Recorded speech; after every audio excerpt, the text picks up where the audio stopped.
Silapha ke Thixo wethu namhlanje. Siqala Nkosi lenkonzo. Masive Nkosi ubukhona bakho. Makulawule wena Nkosi lenkonzo.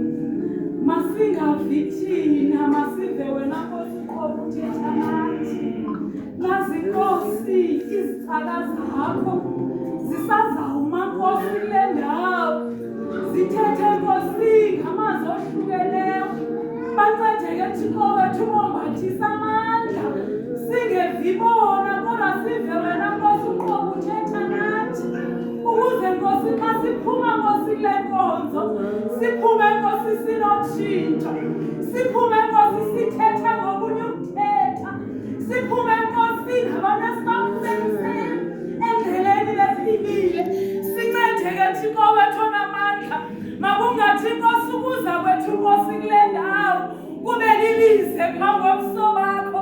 Yongama ke Thixo wethu omhle kangaka.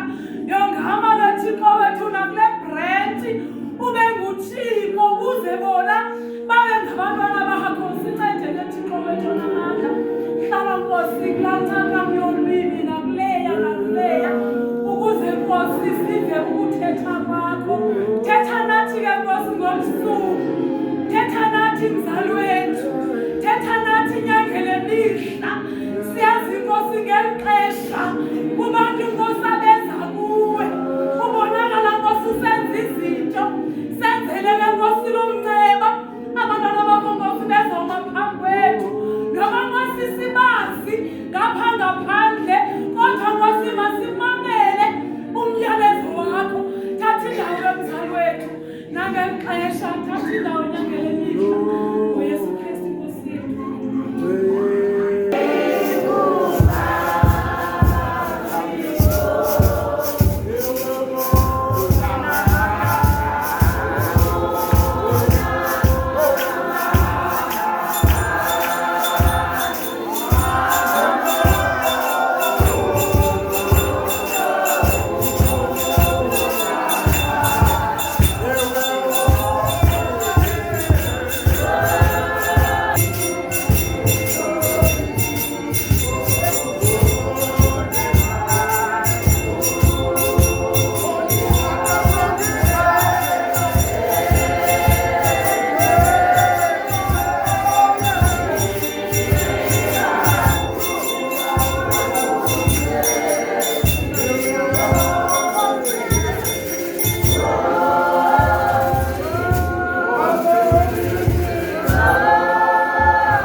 Indlela abathi ababhali xa beyicacisa indlela yentlungu okanye indlela yentsokolo kaYesu Kristu. Apha bantakwethu uYesu Kristu uhambe izitishi ezili-14. Kodwa ke ndiza kuthetha okanye ndiza kuthi chu ke mna ke ngezitishi ezili-9 kuphela. Kanti ke ufike endaweni baze ke ngoku abashumayeli baqhubekeke ukubheka phambili neshekile. Emveni kwayo yonke le nto abavangeli bobane uMarko noMateyu nogqirha uLuka bacacisa imitha emibini emveni kokuxoxwa okanye emveni kwasenkundleni kuhanjwe kubhekwe emnqamlezweni. Ukanti ke uYohane yena uyicacisa ngokubanzi umcimbi kaYesu wokubheka emnqamlezweni ngoba iivesi asidwelisileyo ziivesi ezili-11. Apha ngaphakathi bantakwethu sifumana uKesare, indoda enikwe uba mayikhokele ibe ngumphathi wesi siqithi. NguKesare. Ezantsi kwakhe akho amadoda afana noKayafa, into zo-Anasi bantakwethu. Sawukhumbula ke bantakwethu ngelaa xesha amaSirayeli ayephuma kumhlaba waseGibhithe. uYehova uThixo uthetha kuMoses esithi, Moses, misa amadoda ezawuthi aphendleleni xa kungekho ukungevani, aphume la madoda alawule. Lo madoda abizwa ngokuba yiSanhedrin, inkundla echophela amatyala, hayi inkundla ephuma okanye ephumayo. Inkundla le ekuziswa kuyo izinto itsho yona ikhophele. Bantakwethu uyasikathixo uqala ngentsimbi yesibini laxoxa ityala likaYesu. Laxoxa ityala likaYesu. Uzawuthi umfundisi wam bamqhulula uqala ngentsimbi yesihlanu ukuya kwintsimbi yesithandathu ekuseni. Hey. Legally ityala likaYesu liqoqwe ngendlela engekho right. Hey. Ngoba uYesu ibingumJuda, kodwa umangalelwe enkundleni yamadoda.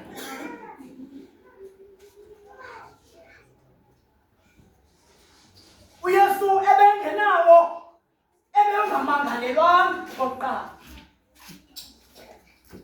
Okwesibini, iSanhedrin le sendike ndayibandakanya apha, ke ngoku apha siyifumana iyiyo ephuma yokukhangela ubungqina. Nanjengoba bendithe yinkundla engaphumiyo le, amadoda amakhulu wona akangenanga ngaphakathi enkundleni ngoba ebesazi kakuhle okokuba ubangenile akazukwazi ukubuyela ngasemva. Ngoba ingxaki ekulungiselelwa umthendeleko. Hey. Ekulungiselelwa umthendeleko. Siza kukhangela ke indoda ebe yanethamsanqa kweli tyala likaYesu. Indoda engumkhopheli ihlele esitulweni. Isitulo eyayihleli kuso sisitulo esenziwe ngamatye esasibizwa kokuba yiGabatha. NguPilato lo. Okwesibini, ndizawuqangatha kwiindawo zonke apho igazi likaYesu elithe lachaphazela khona. Kubizwa ke ngoku uPilato. Kubizwa uPilato, le ndoda ibisaziwe ekuhlaleni ngoba ibingumoni. Ibingumoni le ndoda. Yabizwa yamiswa ke ngoko kunye noYesu kaThixo. Yamiswa kunye noYesu. Yakhangela inkosikazi kaPilato, yabona okokuba ukhona umntu ozawuba sengxakini. Yathi lumka Pilato, ngale nto uzawuyenza kulo mntu, ngoba igazi lakho lawubizwa phantsi kwalo mntu. UPilato banakwethu the waziva ezo ndaba, wayihluba ingubo yakhe, wayihluba ingubo yakhe, wabiza amanzi lo mfo. Kudala ke phaya xa ngabe kubizwa okanye ubiza amanzi, yayindlela yokuzikhulula kuyo yonke le nyewe into yoba ndimsulwa. Wabiza amanzi uPilato, eza amanzi, wahlamba isandla sakhe. Ababhali bathi njengesandla ehlamba izandla zakhe xa igqipha, amanzi ashiyeke esikoni, izandla zakhe zakhapha igazi izandla zikaPilato. Ingxaki kaPilato uyazikhulula kule nto, kodwa unguyena ungaphakathi kule nto. Uthi ke ngoku nanku umntu, ziboneleni nina. Yabona kwethu noba ungathi umsulwa, kodwa ingxaki le nto yokuphuma emlonyeni yiyo ebambayo. Wathi ziboneleni nina okokuba nenza ntoni ngayo.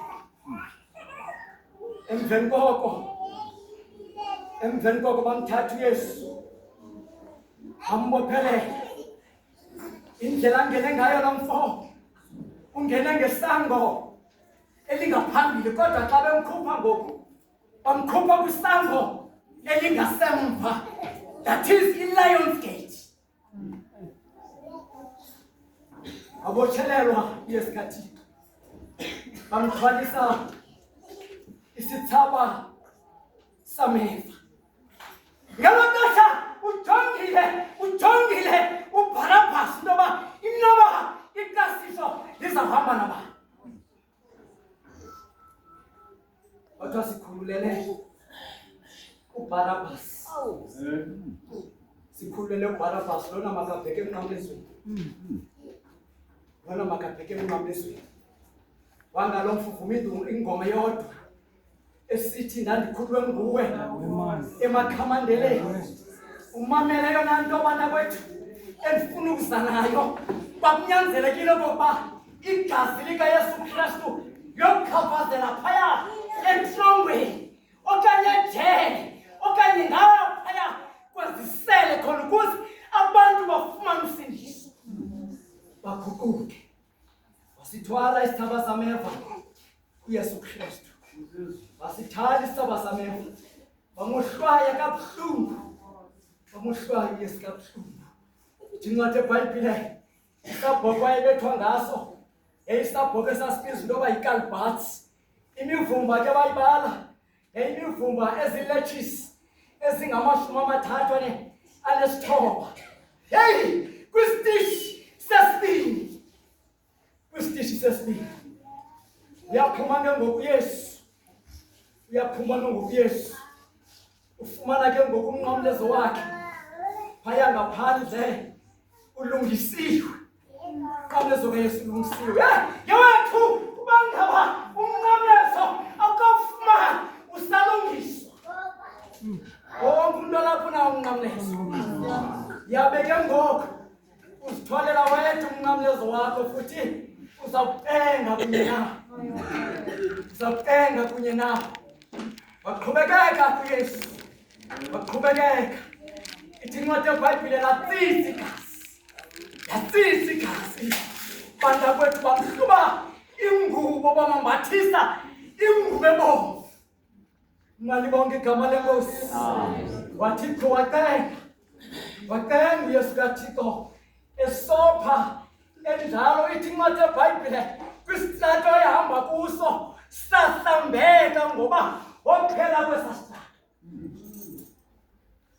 uYesu nomnqamlezo. Wathenga uYesu banda kwethu nomnqamlezo xa ekenga. Xa ekenga uYesu nomnqamlezo. Uhlangana nonina. Uhlangana nonina. Wawisa amehlo. Waqhubekeka uYesu nohambo lwakhe. Waqhubekeka uYesu uhambo lwakhe. Ngenxa yokuba ubunzima oyebuphethe kulo mnqamlezo babungathetheki. Mnqamlezo womzima. Yabe izono zabantu zazilapho phezu komnqamlezo. Uwiswa yiloo nto uYesu. Wow Yesu. Ekadisa ke ngambeni kwethuba kokuba ukuba kuthetha ntoni. Kodwa siselapha elambeni. Watanga uYesu. Watanga uYesu kanti kukho indoda elapha kufutha. Wathi Simoni. Wanyanzelwa ke ngokuba makathathe umnqamlezo atenge kunye noYesu. Ngenxa yokopha kukaYesu ubana kwethu elinye igazi lakhaphazela emnqamlezweni. Wawufumana ululwa uSimoni umnqamlezo. Watenga banda kwethu. Selephumile kule ndlela. Selephumile uYesu kwezi Lion Gates. Watenga banda kwethu. Watenga uYesu. Watenga uYesu. Eqhubeka nehambo yakhe. Watenga uYesu. Aphendeleni ngoba indlela inde ekhangele emnqamlezweni. Watenga uYesu banda kwethu. Ayiphakamisa amate. Ayiphakamisa amehlo. Hlangana nomama belila. Hlangana nomama belila. Ibanda kwethu siyadingeka isupport. Zomama noma uthule nje akathethi just nje isupport nakumakhelwane. Yadingeka isupport. Kawumani ngathi kukho ubusekelo obuthile. Uthi makhelwane yiza ndikombathise ukuyisisti. Ngenxa yesupport. Ngenxa yesupport. Wabheka lo mfo. Yabheka imvana. Yababona bekhathazekile. Yathi bomama zintombi zaseJerusalem. Musana kundile. Zilileleni mina. Nabantwana benu ngoba takunje kumthomanzi. Yobekela phina komileyo. Banda kwethu masilileleni ke. Bazali abantwana ngoba isipha sidlala abantwana bethu. Isipho sidlala abantwana bethu. Masibalele abantwana bethu. Ukubingava ngenxa yabantwana bethu. Ukumedlaliswe likhukukile ngenxa yabantwana bethu. Kodwa masibalele abantwana bethu khona ukuze kubekho utshintsho. Masibaleleni abantwana bethu yaqhubeka imvana. Yaqhubeka ngofaya. Nehambo ithi incwadi yeBhayibhile endiyifundayo kwakukho amadoda awayehamba ngamahashi. Banda kwethu kwakukho amadoda awayehamba ngamahashi amane. Elesihlanu enqabeleyo ikhokela apho phambi koYesu. Elesihlanu ikhokela apha phambi koYesu. Andiyazi ke xa sakuthetha ngokulila komama xa ezawugqitha. Phaya banda kwethu xa ugwetywe umnqamlezo fakuvele unikwe iintsuku ezilishumi ubonane nezihlobo zakho. Nezinye zazo uzibhalele zikude ngoba wenza laa nto kuthiwa iBhayibhile. Ude unikwe ne-last favorite supper ngoba uyabhabhayisa. Asazi ke iBhayibhile ayibekanga into yoba njengomama bona belila apha babeqashiwe. Kodwa kanqondi into yoba babeqashiwe. Babefila intlungu ngaphakathi. Babefila intlungu nalo mfo. Thola ubunzima. Sibheke emnqamlezweni banda kwethu. Ukhona uVeronica. Kwakule ndlela. Ukhona uVeronica. Wayijonga le nto. Wasikwa yimfesana. uVeronica phaa kudala intombi kwaSirayeli ezazingekendi. Sasiziqhuma ngalaa nto kuthiwa yiveyini. Banda kwethu wakhulula ke ngoku le veyini yakhe wamosula wamusula ubuso bukaThixo, wamusula ithi incwadi eBhayibhile yakwasheka ke ngoku kwelilaphu lakhe kuzoshekile okanye kuzobeke umfanekiso kaYesu. Banda kwethu ithi incwadi eBhayibhile umfundisi wami kayebeka nangoku usekhona lo mfanekiso walotawuli lobuso bukaYesu phaya kwi-headquarters. Banda kwethu waqhubekeka uYesu nohambo.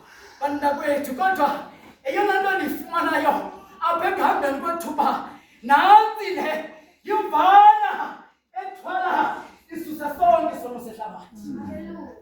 Imvana le ethwala sonke isuse sonke isono sehlabathi. Waqhubekeka lo mfo esopha enjalo ujongene nomlambo ke ngoku phaa ngaphesheya ikhona indoda eyayimile kuloo ndawo igadile apha kulo mlambo. Kungabi thonto eza kungcolisa apha kulo mlambo, kungabi khona eza kungcolisa kulo mlambo. Yayibukela le ndoda le nto inguSkipiyoni, yathi madoda yimani ngoba lo mlambo kusela izikumka, akunyanzelekanga into yoba mayigqithe apha. Le ndoda phofu lo mfo ulibele into yoba njengoba esopha igazi likaYesu, igazi lemvana elingafani negazi labanye abantu. Bana kwethu igazi elitshintsha amanzi, liyodika amanzi athi abenqaba afumane ukuseleka. Waqhubekeka, ayekhona amadoda ayemnceda, ayekhona amadoda ayencedisana naye, ancedisana wawela ekuweleni. Bana kwethu amanye amaqaba egazi achaphazele apha emlanjeni njengohamba umlambo apha ngasezantsi. Akhona amakhosikazi amabini akathethisana. Namhlanje ungalifumane lo thamsanqa lokokuba la ungavani naye ngenxa yeli gazi ilele ufumane inkululeko. Ushekhe ngezandla umbambe uthi ngoku mayigqithe le nto, ngoba igazi lemvana lifikelele kuwo wonke umntu. Yachaphazela igazi. Awabona la mantombazana ile amaqabaza egazi ithi le, hey ndibona ingxaka apha, ndibona ingxaki. Uthi gawusi. Ubona la maqabaza ke ngokuthi yeyani le mithombo yemijelo yamanzi, yeyani le mithombo yamanzi. Uthi ke ngoku yeyegazi namanzi mandihlanjululwe latshintsha igazi lemvana, latshintsha izinto, lihlanganisa imihlambi. Banda kwethu iyalanayo igazi lemvana, lihlanganisa imihlambi iyalanayo. Waqhubekeka uYesu kaThixo uzawungena ke ngoku kwi-Via Dolorosa. Banda kwethu waqhubekeka ngohambo zihlobo ezihle. Wanyuka ngaphaya uSkipiyoni. Skipiyoni ibiyindoda ke ethenjiweyo yokubethelela, iphethe izikhobo zokubethelela, eyayisenza sho iqinisekisa intoba xa ubethelela unguye unophumuka. Yecenga abana kwethu, yecenga imvana ngenyuka ngoku kubhekwa phezu kweentaba zeKhalvari. Ndiza kunike bashumayeli yenyuka imvana yakufika ngaphezulu imvana. Bombile abantu ababesebenza lo msebenzi waphakanyisa umnqamlezo kaYesu. Awavuma ukuma umnqamlezo kaYesu. Bathi xa bekhangela abantu abaqashelwe lo msebenzi bafumana intloko yayibizwa okokuba likhayikayi likaThana. Bafumana ikhayikayi likaThana. Bathi ababhali xa bekanjisa kuAdam bafa bonke, kodwa kuYesu Kristu badlisa ubomi. Bazama ke abantu kwethu, bazama wendlala umnqamlezo wabekwa phansi kakuhle, umnqamlezo kakuhle. Abantu kwethu sahlala isikhonkwane sokuqala yathi kwakhe imvana sahlala sesibini yathi kwakha imvana wawudibanisa ke ngoku amanyala kaYesu Kristu sahlala isikhonkwane yathi kwakhe imvana bazaliseka amazwi bangakwethu athi njengemvana esiwa eqheleni njengemvana esiwa eqheleni phambi kwabakhali bawo wathi kwakhe akavuma ukuthetha akathetha uYesu waphakama umnqamlezo ithi incwadi force of gravity yajonga phansi waphakama umnqamlezo yangabuleli xesha anyuka lo mfo ngelizwi ethi wayiphakamisa entlambo inyoka yobhedu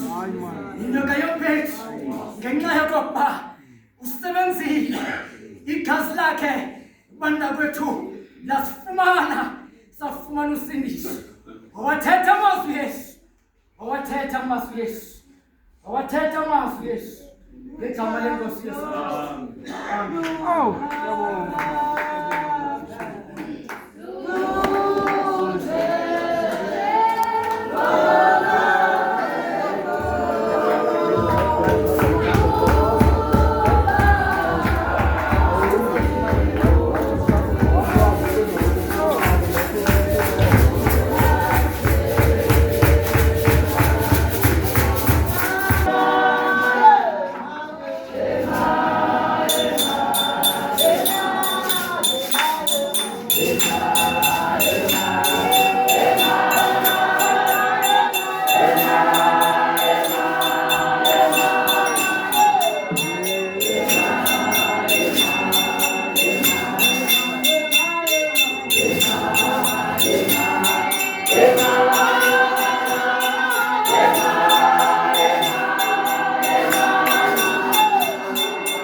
family yakho wethu uthe cwaka. Yes. uYesu uvula amehlo wakhe emva kwethutyana umile lo mnqamlezo. Xa ekhangela ezantsi endlini kaYese okwaprofetwayo kusithiwa bayawukwenza amaqashiso ngeengubo zabo. Yes. Wakubhaqala kusenzeka uYesu apha ezantsi emnqamlezo. Abazalwane baphethe ingubo kaYesu badlala ngayo amadayisi benza amaqashiso ngayo okokuba othe wabetha idayisi lawela kwipopu yawela kuye.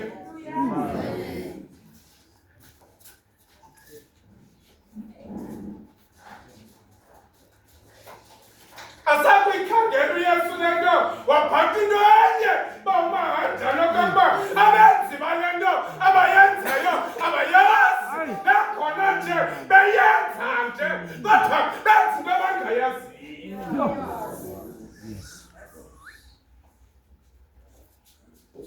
Waba kwicala uYesu labangqikizi nabatshutshisi bakhe endaweni yokokubana abe against bona. Nalapha ke enkonzweni kukhona abangqikizi abamemva kwetafile besenze ngathi bakhomba indlela kanti ngalala ngelo xesha baphethe ikrele nabulela abantwana bakaThixo.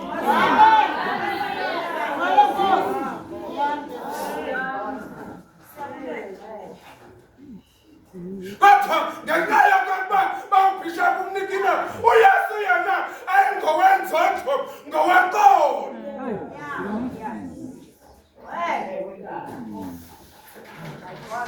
Enamandla nemvume yakwahlulela kodwa uYesu akayenza loo nto wama kwicala labangqikizi nababandazeli babo.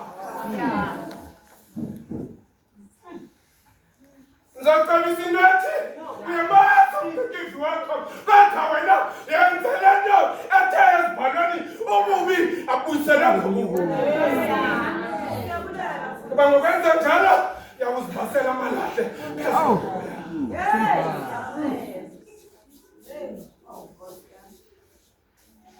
Namhlanje ke aJuda kaSkariyothi abangqikizi nabatshutshisi abenza kuYesu basekhona nanamhlanje. Kodwa ngizocebisa wena obandezekileyo ongqikivayo otshutshiswayo okokubona ungabuyisi ububi ngobubi.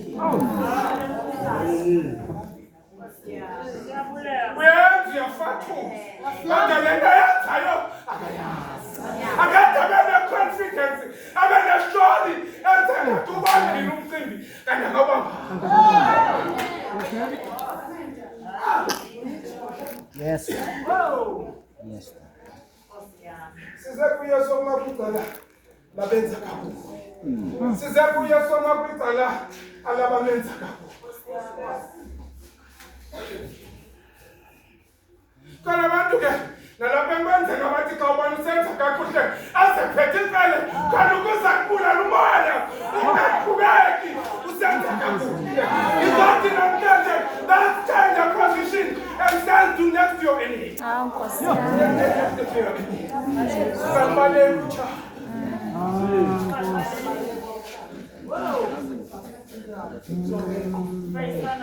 akasibini ndakalangibana uYesu xa esusa amehlo wakhe emhlabeni wathi ke ngathi uhlabelelo umhlabelelo ndinika amehlo ndikhangele phezulu ezulwini.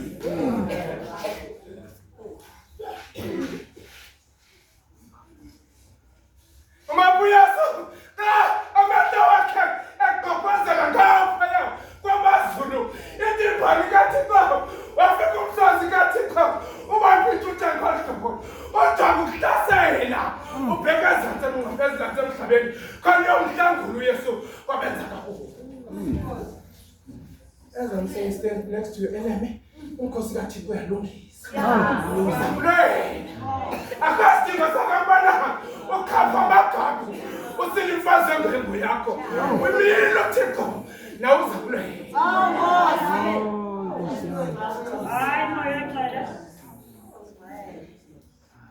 Asaqobozela amehlo wakhe babishop uZelingolo leso.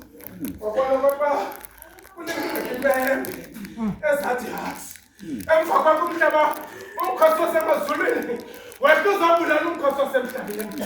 Webuya sapho wamisa uqobo. Wathi bawa bawujike lo mkhosi. Aba bantu bayayenza lento bayenzayo.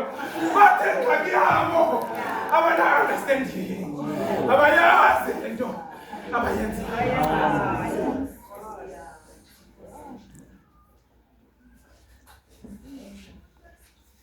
It doesn't require imfundo ukwenza into ongayaziyo. Kuba athamaciko athetha kakuhle ulwazi oluncinci amaxesha amaninzi luyingozi. Okanti noselihlalweni uyakwazi ukuyenza into abengayazi kodwa bebapha amagunya awanikwe ngelo xesha. Kodwa sizonqanda umkhosi wamaZulu sisithi sizamisa uqolo bakaqhuba umenzi bathi uThixo amxolele. Wenza njalo noStefane sele bemxola uba ngamathi bebenza into ezikhohlakeleyo. Wathi inkosi uzogama bekityala aba bantu sizamisa loo nto namhlanje kule pasika yanamhlanje. Ezi slogans sithi makwenziwe intando kaThixo. Uzokavumika ukususa kwenzeni intando kaThixo ngabantu abenza into abangayaziyo. Uzokavumi ukusuka kwintando kaThixo ngabantu abenza into bengaqondi kodwa ke beba confidence nesidima sokwenza nangamagunya abawanikiweyo. Sizamisa uqolo sisithi ngawe khawuziqolele nento yokwenza kwakho ongafuni ubona omnye umntu esenza kakuhle uqonda wava kamnandi.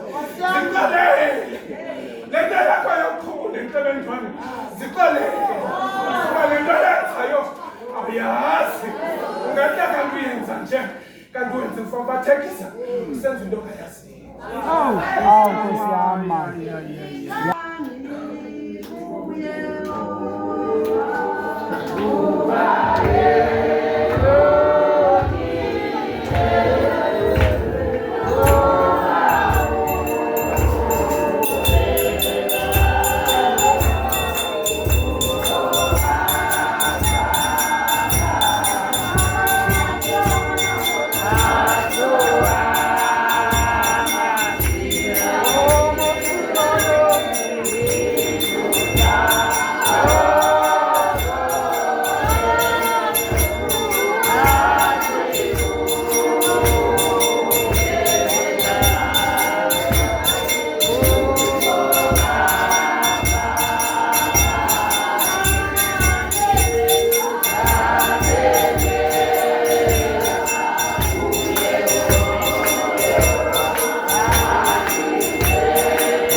Ngena ke moya ingcwele, ngena ngaphakathi kuye, ngena umenze loo nceba, uzibonakale wena, mesi yongcwele, umenza amandla bawo, ukomeleza umoya, uzathi xa ezawuthetha, uze kungathethela ngokwakhe, uze kuthethe wena, ngena ngaphakathi kuye ehliziyweni, ungenise lezo zibane, silayitileyo bawo, azathi xa evula umlomo bawo, isibe nguwe, ozamtha amandla, umomeleza. Amen.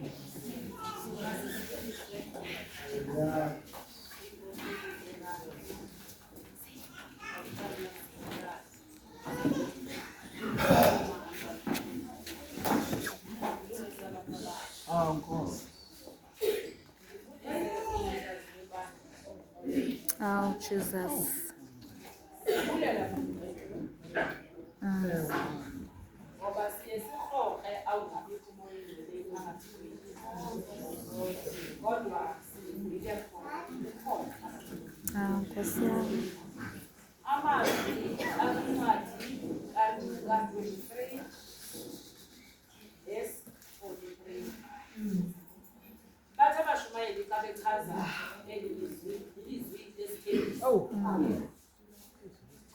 Ngifuna ukunika elisihloko esithi inqaba kaThixo ifumana esithokotokweni sokunyaka.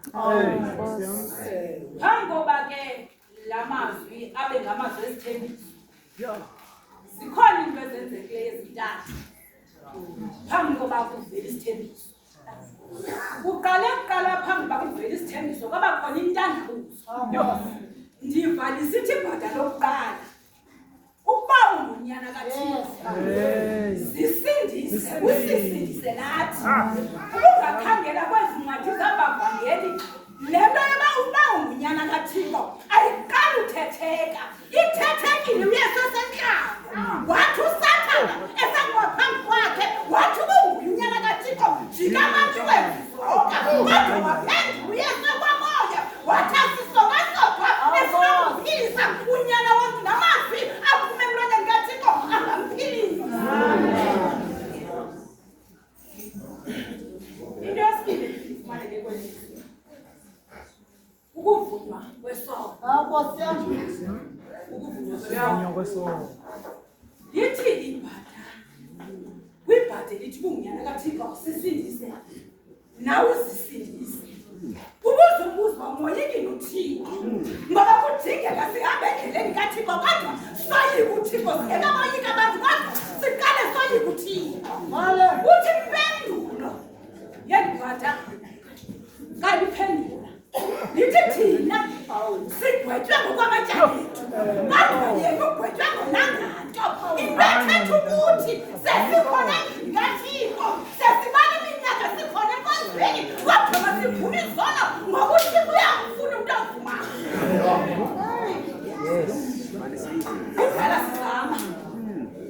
Kudala sizama kodwa manje sitshintshe ke sivume ngoba mhlawumbe izinto zingahambi kakuhle yinto abawuzange wavuma.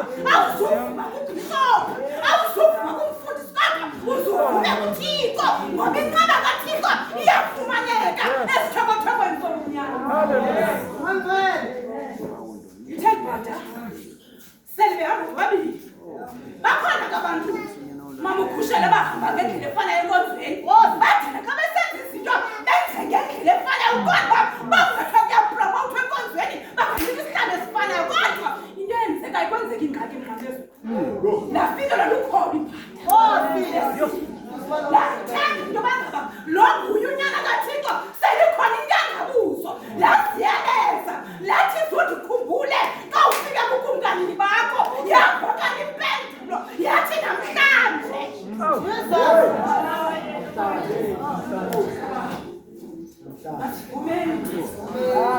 imeko yomtshato wakho ayitshintshi ngoba imeko yebandla nkohla sesigcwele abantu abanomona kukungavumi. Uvuma uThixo akusebenzise ngendlela athanda ngayo ungaqeleshanga indlela asebenzisa omnye umntu ngayo. Mhlawumbi izinto zakho azihambi kakuhle sawunabantu abakhomba usithi kungenxa kabantu kajikelele khona ndiyamqonda ndimvaphe kagqiba uba nguye lo wenzima kwam ube nzima khawuvume. Akhathalisekile noba zinkqubela kangakanani la mabhada ayeselenyanisiwe ayogxonywa emngcamlezweni kodwa yavela inqaba kaThixo ngomzuzu wokugqibela wathembisa uThixo. Nawe uThixo ngakuthembisa ngoba ezakhe izithembiso zikungona phakade noba zingawe izintaba ziyinkanyezi kodwa ezakhe izithembiso zikungona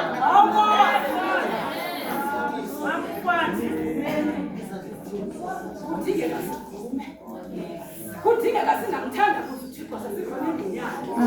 Siyazi bakhonda imnqabela uThixo lezi zinto ingathi zinqabela uThixo. uThixo usabukele udinga ixesha lakhe azawuphendula ngalo ngoba yena uneempendulo zonke. Sivumene khawuvume mna kulaa bhenje into bangaba akwenzeki kakuhle ngoba angenzi kakuhle ungavumi emntwini kodwa uvume kuThixo ngoba uThixo uyafuna ekhayikhakhe yinto yoba wena ufuna ugozi ngoba kaloku wena kuthiwa uthula isihlala kusuqonda kakunawuvuma mnandi ngumfundisi athina amarhamende ngawuvume ngoba uba ngumsebenzi kaThixo. Sifundiswa nasebanyeliswa abantu bathi bakwazi ngekho bakwazi Sikhala kodwa uthixo athithe igama lakho ngokuzophela baseke bebabhalele kwiphasi yakho akuthixo hamba nawe. Isona sokodwa ndisithanda kakhulu kodwa uthi thixo nasosanejubekela andikwazi ukohlukana nokuzikile andikwazi ukuhlukana nokulwa nabantu bakho kodwa thixo ndincede ndiyavuma ndenzi kakuhle azokhumbula uthixo ngoba into angazibona sesikoleni ungakwazi abanye abantwana awufuna ukuvumela uthixo akusebenzise ngento yakho ngoba khona uthixo angamphathisa ngayo. Uyalakaza ngokungathi awufokasanga ukuthi engaphakathi kuba ekabani ngakanani uthixo wenaziphi izinto ezilinganayo kodwa kuthitheka sivume ukwenzela uthixo asasikhumbula. Haleluya. Angayikhumbula ke le nkonzo ingatshintshi imakakokwena umuntu omtsha wongeze nje intwana yokholo xa uvuma into bagaba ndiyakwazi thixo wena uyazitshintsha imeko uke watshintsha imeko yebhata selisaziwa njengesirhelebhu kodwa watshintsha igama lalo walikhumbula. Nothetha ke sekudala sihamba ipasika bade bathi abanye ndingashumayela ngetelela lizilesibili ngaphezu kowaziqwenye sowunoshumayela ngetelela kodwa funeka uqalawawufundiswa uye kukuthandabuza azokukhumbula uthixo ngokuthixo ulinde wena uthobe kuye azokukhumbula ngoyesu Kristu.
Thixo wethu umntana namandla ngaphambi kwesi sibane. Sikhankanya ubukhulu bamandla akho Thixo wethu. Iyona nto endiyimeleyo kule ndawo Thixo namandla. Ndizowumisa umntanakho phambi kwesibingelelo ezawuthetha ngezwi lenkosi. Masondleke ke thina Thixo lilizwi azakuphilo yethu. Ngenelela Thixo wethu phakathi kwamazwi azawathetha kule ndawo. UnguThixo okhangela apho singakhangeli khona thina lesiyolungileyo. Yiyo le nto ndiyavuma Thixo ndiqonda uba mandikumeme ngalo mzuzu Thixo wethu. Ngoba akho nto sinoyenza singakumemanga Thixo namandla. Akho nto sinoyenza kungekho wena Thixo wethu. Ngoba kaloku Thixo nguwe sikhaphelele ezindleleni Thixo namandla onke. Ndikhangela ubukhulu bakho ke Thixo ngena phakathi komntanakho Thixo namandla onke. Unike ukomelela ukuqina Thixo wethu. Ozokwazi umela nelizwi lakho Thixo namandla onke. Sibonga ubukhulu bamandla akho Thixo namandla. Singabheka phi na Thixo xa singabheki kuwe. Xa ezawuphakamisa Thixo amehlo athethe naba bantu Thixo namandla onke. Makangaboni thina Thixo wethu. Makabone wena wedwa Thixo namandla ezulu. Yongezelela amandla emandleni. Umqinise umomeleze Thixo namandla onke. Thoba umoya wakho engcwele phezu kwentloko yakhe Thixo wethu. Umbiyele Thixo ngomlilo wamazulu Thixo namandla onke. Nyalasa uthathe indawo ngalo mzuzu xa kuzawuthethwa eli lizwi. Silunge Thixo wethu silungele izwi lakho. Ndithi uthathe indawo ke Thixo siyakhothama ezinyaweni zakho. Thixo wethu siyakuza thina. Sikhulisa wena amaxhoba yakhawuleza. Ngegama likaJesu Kristu Nkosi yethu. Amen.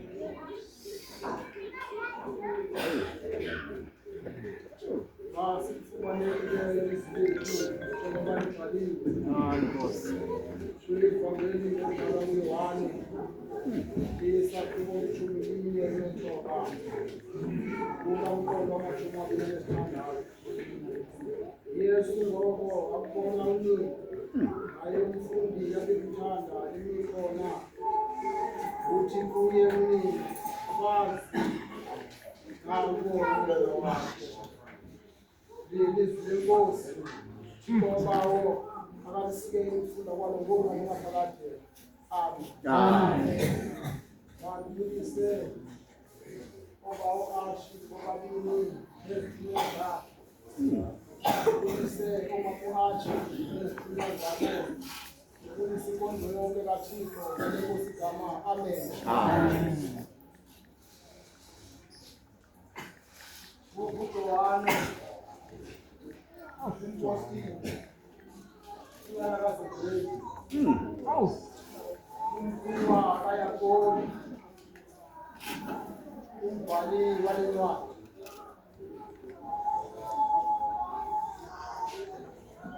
Injongo yakhe uJohane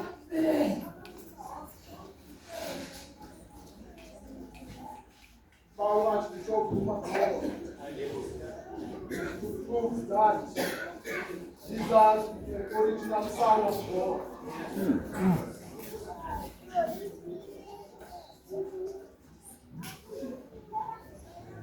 Wala lencwadi uJohane AD 7 kodwa ngenxa yoba abantu abakhokheleyo abanemithetho abayilelayo fazi nankunyana wakhe abavumeleki into yokokuba mayipublishwe le ncwadi kuze kufike selifanelekileyo le nto bathi ababhali ipublishwe ngo-AD 85 to 90 phambi kwe-destruction yetempile eJerusalem. Mfazi nankunyana wakho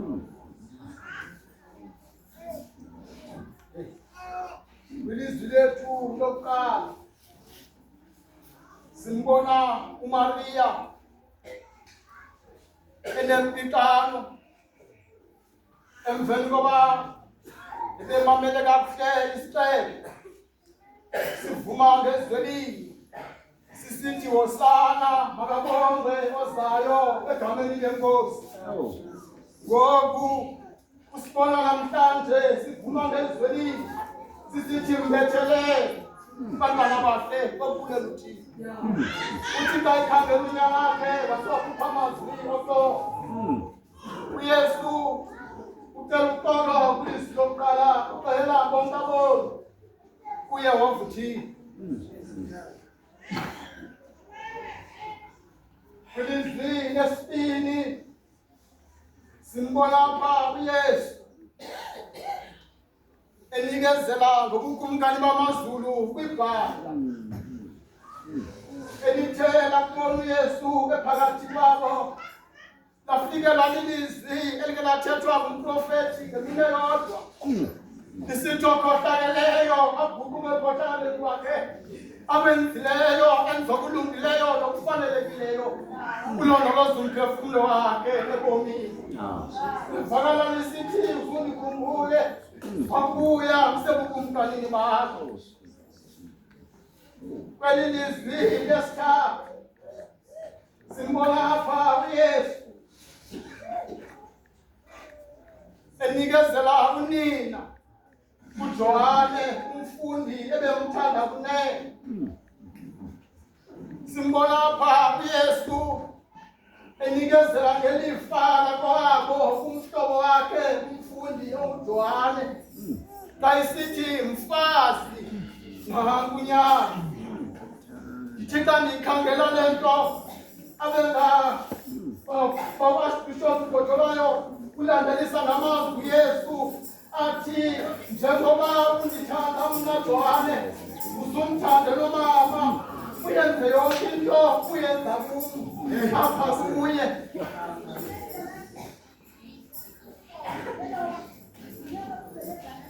sisitando sesithathu bafundisi bam uYesu edibana nonina esidlangalaleni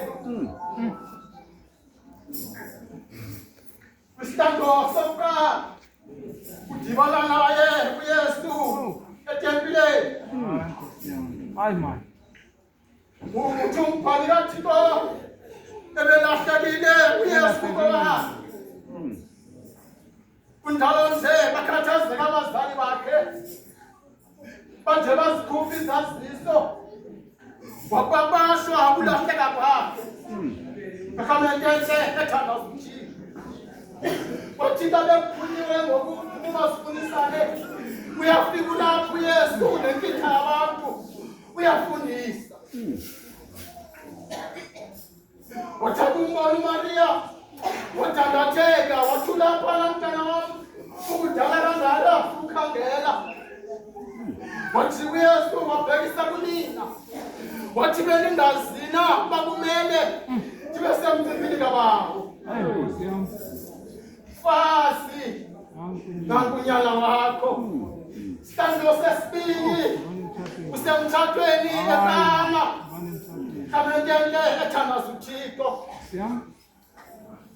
udibana lapho uYesu nonina kunjalo nje bebengazali uba bobabili bamenyiwe sebeziteza kulela uThixo kwisitando sesithathu badibana phezu kwentaba yeKalvari uthunyebalisa esibhala lamehlo uYesu ayijonga ubona unina kunye namanye amakhosikazi kamentele ethandaza uThixo uthi umbhali ube lapho uMaria inkosikazi yomnakwabo uYosefu enguKleopa kamentele ethandaza uBawo ube lapho noMaria waseMagdala isizathu sokuba abe lapha uMaria waseMagdala ukhumbula idimoni ezakhutshwa nguYesu Kristu ezisiphele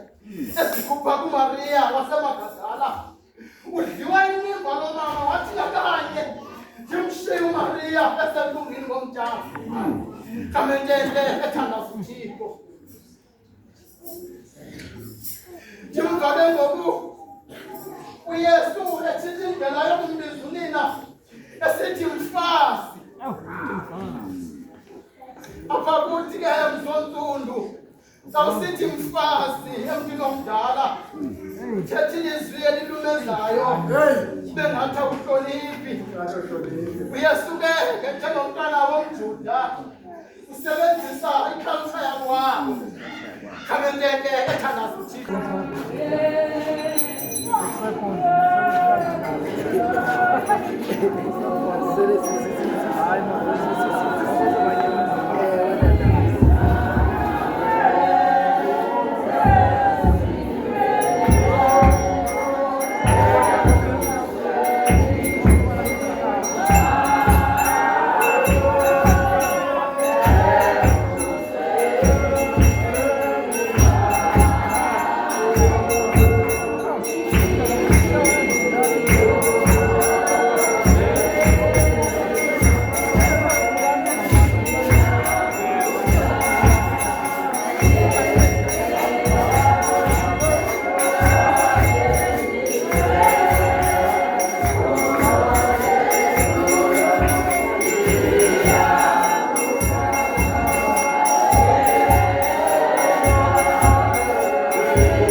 Ufa kokuba uyisumkile kuye kulicala sithoba akwalala ubumnyama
okokuba indawo esikuyo sizazi okokuba sandame nguThixo. Amen. Futhi xa simkhwaza uyasabela. Uzawuthaza asabeleke bazali bethu. Sisondele kuye ukuze azathi naye xa sisengxakini akwazi usondela kuthi. Sikhuzukile, sikhalekile, sibethekile. Oko kudinga okokuba sayazi ukuThixo. Amen. Sikhuzukile ngoba ehlabathini siyakhuthuka. Futhi akholweni siyachitheka. Kudinga okokuba ke ngoku sayazi ngoThixo. Futhi ngexesha sisahamba ngawomanye abanyawo wethu sicele uThixo sisondele kuye ukuze zathi saba sezikhathezelweni asikhulule. Amen. Thixo wam shiyana. Lamasabana siyana. Bathe abanye bangaqondi umcimbi indlela uEli bizele kuba uyakunceda. Abaqonde okokuba uthetha ngabani. Abaqonde okokuba uthetha ngoThixo wakhe. Abaqonde okokuba uthetha ngoyise wakhe. Ngoba kaloku usiqofu uyehova lumhlangulana. Usiqofu uyehova lumsiza. Amen. Thixo wam shiyana. Eli lamasabana. Jesus Christ.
ngexesha abethelelwe emnqamlezweni uJohane ukhona.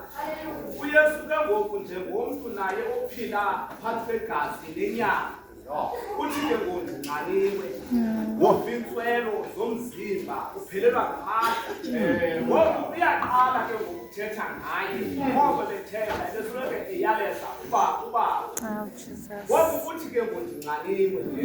Eyona nto siyithethayo sirhaleli ukuyithetha xa unqaliwe kubalulekile ukuba sinqalele uthini ngoba oyena mgqibelelisi wethu wobomi bethu uthini. Sele sikholwa singene ekukholweni likaThixo oyena mntu simmisile uthini. Ngoba uThixo oyena mntu afike wamnyisa phezu kwegalo lomhlaba ummise uYesu. Ngokuthe wawuthi ndim indlela wathi ndim ubomi inyaniso. Akayo kusawuya kubawo engayingapha. Yiyo loo nto namhlanje sithi ndingqaliwe. Masinqalele bazalwane sinqalele uthini. Singasinqalele ezinye izinto. Umama okhathala futhi uqale uthini. Xa sinqale ukuthetha ngotata okhathala futhi oqale uthini. Sele siqhubeke kwenzweni kaThixo. Kuba ngaba sithe sesingene asakuqale uThixo ingenzeka ukuba kanti sizawuqhubeka kanti xa ungumntu othe wangena ingqalelo likaThixo soze ukwazi ukuqhubeka. Uzawukwazi uhlale xa umzalwane wakho uthi le ndawo nakule ndawo andivanga kamnandi.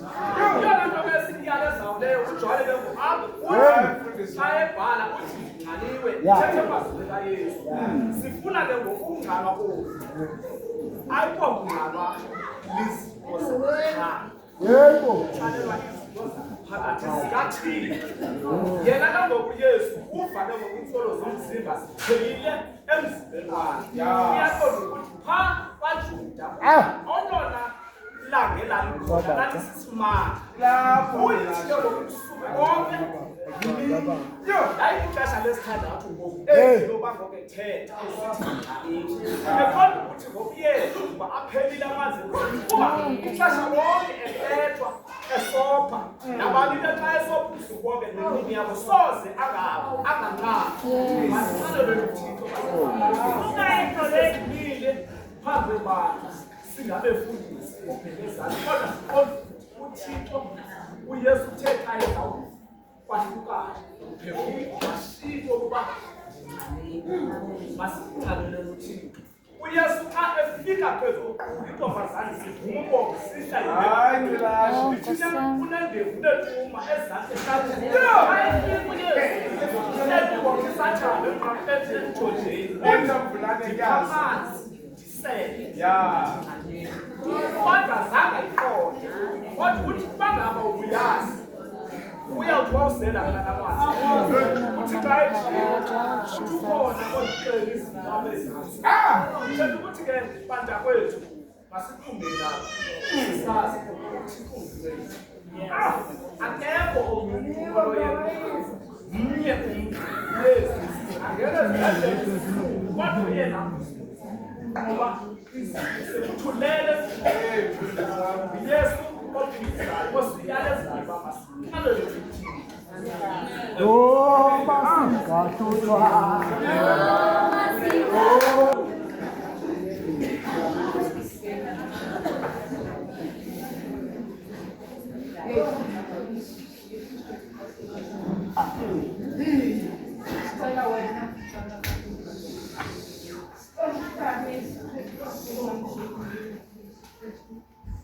Sicela nomntwana wakho esithethe kumaplanti uYesu wethu.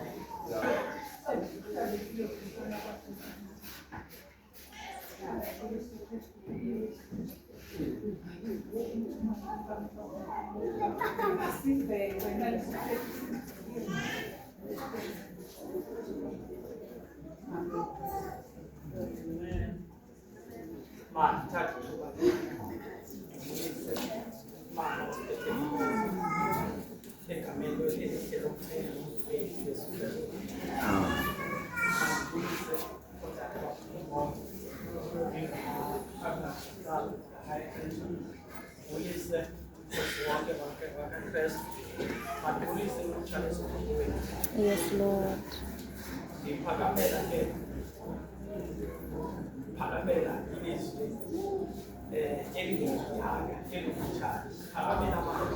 Hallelujah. ngiphakamela ilizwi elibhalwe kwincwadi kaJohane. Psalm 19. Kuthiwa-ke mandithathe namagama phaa kuvesi.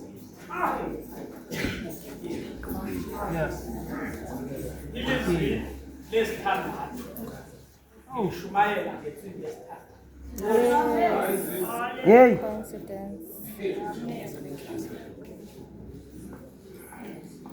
Inamba yesithandathu inamba ethe yabaluleka kwicala lezibhalo. Uba ndikhumbula kakuhle, endalweni uThixo wenze wonke umsebenzi. Uthe umhla wesithandathu waphumla.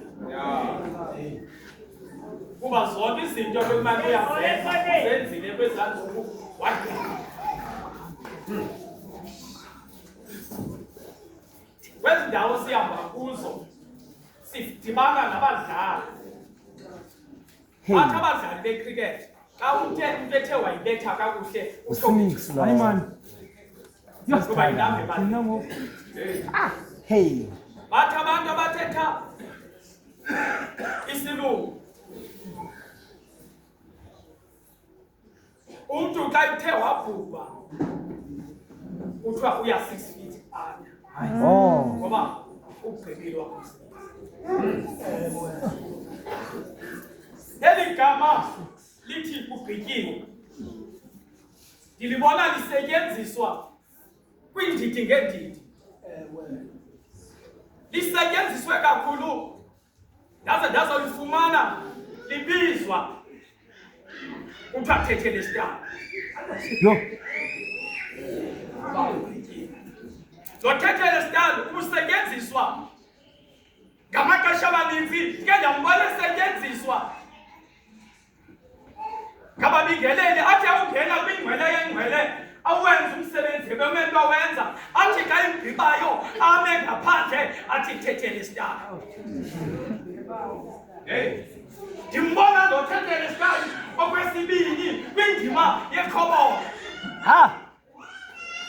Athi ubani akubona iKhoboka lakowabo indlela elisetyenziswa ngalo, bazalwane ngumaster walo, ikhupha indoda ikhupha imali kuyo epokothini yokuhlawulela iKhoboka. Lithi lakube lihlawuliwe lihlawulela iKhoboka isuse imigqibelelwane kuTetelestai. Ndimbona lo Tetelestai esetyenziswa liKhoboka xa ligqiba kwenza umsebenzi. Ndiliva xa ligqiba liya kumaster walo lifike lime emnyango lithi Tetelestai lijike lijonge ngasemva ngoba ligqibile. Lona uTetelestai ungumahluko, sithathe ezinto zasezulwini, awufani nolona kudala ndithetha ngabo. Lona uTetelestai, uTetelestai othetha into yokubana akukugqiba, ukugqiba akuaphruve ngumnikazi wezinto. Yes.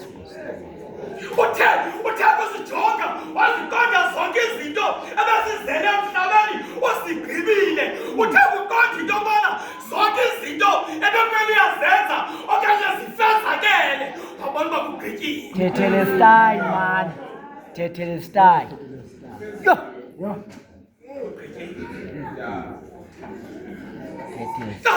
Kasibona kugqityiwe, sithi kasijonga ekhohlo sibone nguKristu, kasijonge kunene ibe nguye kuba kugqityiwe. Akhona inophinde yenziwe obezowenza umsebenzi emhlabeni wenzile. Egameni lenkosi afezakele amazwi esiwabona ebhalwa nguIsaya. Egameni lenkosi athi utyenelezeni uphethe wenkosi. Lenze.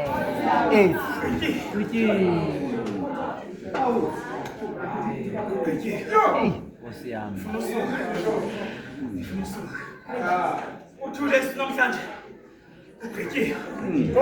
Ilizwi lakhe lelesithandathu ngalelishwa ngalinikwa ngentsimbi yesithandathu. Funa ukuthi ugqityiwe, akho nto inophinde yenziwe, akhodo izawuphinde yenziwe ityala lihlawuliwe egameni Nkosi asisekho phantsi komkhapheli akusafuneki kuthelwe mahobe akusafuneki kuthelwe iinkunzi zeenkomo ukuzubani awuhlawuleli ityala kodwa ligwityiwe ligwitywe ngolgwatha ligwitywe mnamnazini Hayi chaza. Chaza. akukho kuyubhilwa esophinde sikufumana akukho esophinde sikufumana kujonge uthothothiko ndizawuyenza lukhulu intliziyo yakhe kodwa wena hamba ngoba zonke izinto sezigqityiwe Hey!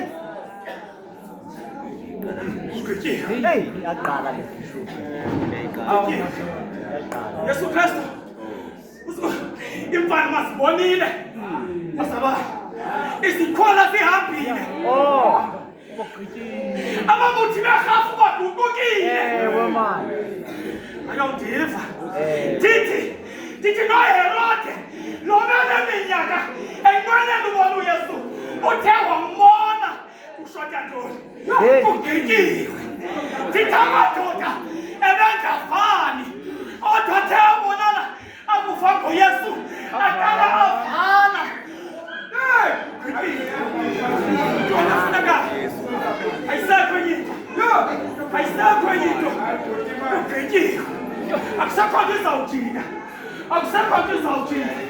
igazi lakhe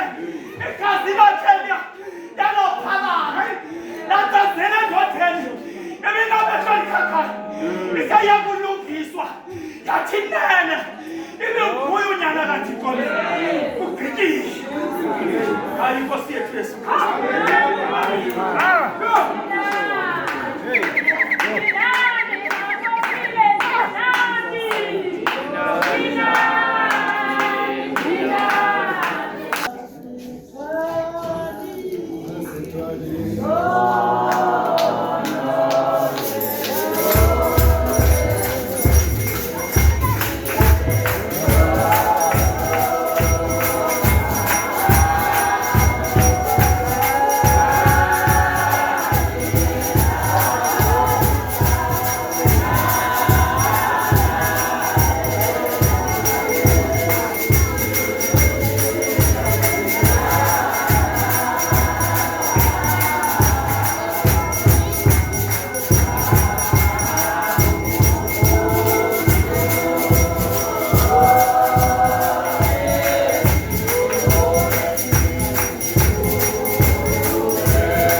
Thixo wethu edlula namandla, Thixo wethu odlula silapha Thixo wethu kule nkonzo moya endlule umntana wakho esazoma Thixo wethu ethetha ngendlela esithethe Thixo wethu ingcolo namandla ilizwe elithini linikele kuwe Thixo wethu ingcolo namandla masingevuyela Thixo wethu singewena uqobo Thixo wethu ingcolo namandla singaboni yena sibone wena hlala naye ke Thixo wethu umntana wakho Thixo wethu bonakale Thixo uvulindleke nakuthi moya ingcwele Thixo ayithetha singeva yena Thixo wethu engcwele sive wena uqobo somandla ngegama likaYesu waseNazaretha uthembakele Thixo wethu nasemalanga Thixo wethu usekho nasemini kukho unguThixo hlala nathi ke Thixo wethu umoya oyingcwele namandla kule nkonzo Thixo wethu yamazwi kaYesu owayesengathini Thixo wethu engcwele namandla livale Thixo wethu lamazwi angene ezinhliziyweni zethu Thixo wethu xa ubasebenzisa abantwana bakho ngalowo wasiphila inkosi yethu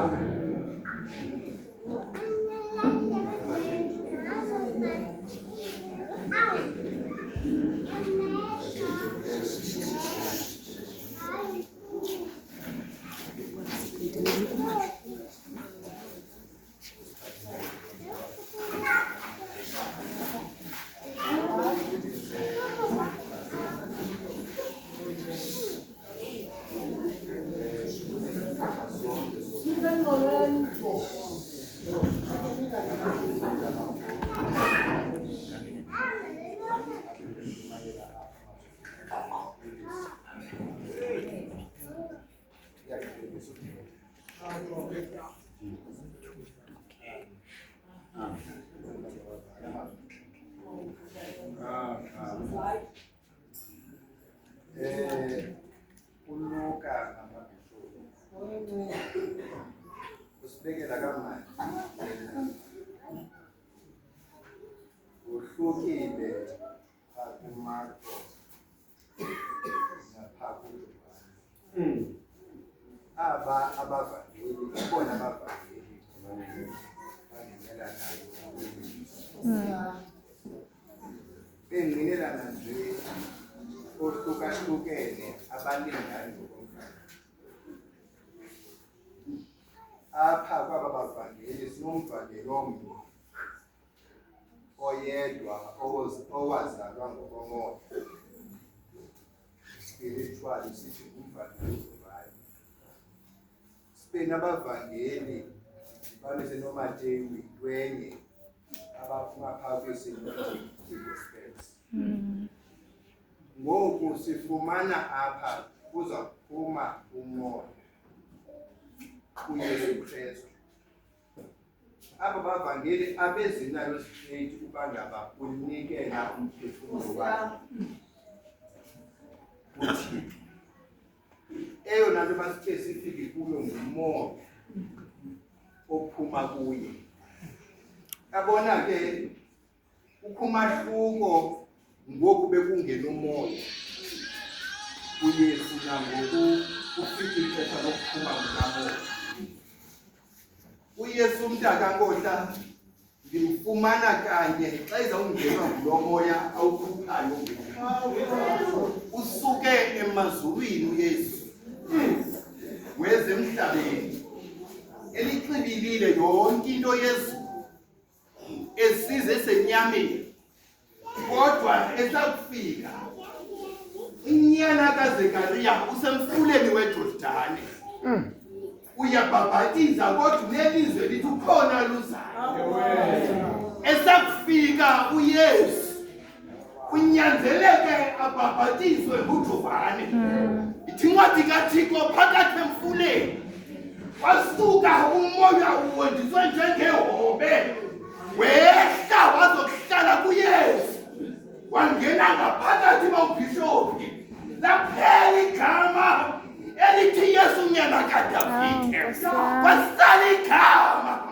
uYesu Kristu kwakungenwe ngumoya wasuka ezulwini ithi incwadi kaThixo kufikelele loxesha abuqibilile ubugaba nobungozini kusebenza umoya owezulu ophethiswayo ngexesha lakho.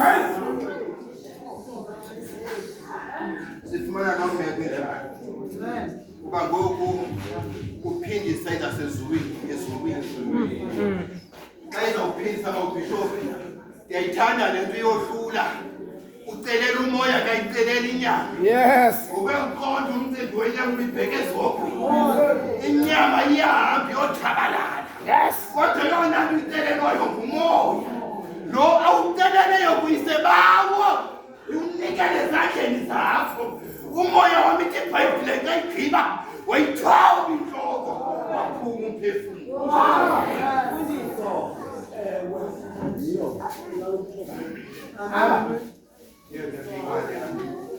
Azofika esikhala kakhulu njengoko kavula moya wamakhala injawu njoku akandivisi kamali bani kuyawuhlupha umoya wakho ngoba into ehluphekayo ehlupheka inyama into ehluphekayo ingaphakathi uthenge iBhayibhile uThixo ehluphekile ayinolunga lwengangena kubani mayiphindele kokukhabala kathi banqwasa umoya wakho nokungagubhi ngathi bazawuzuza izinto zongamfuni umuntu moya ubheka kukhona Au! Terra.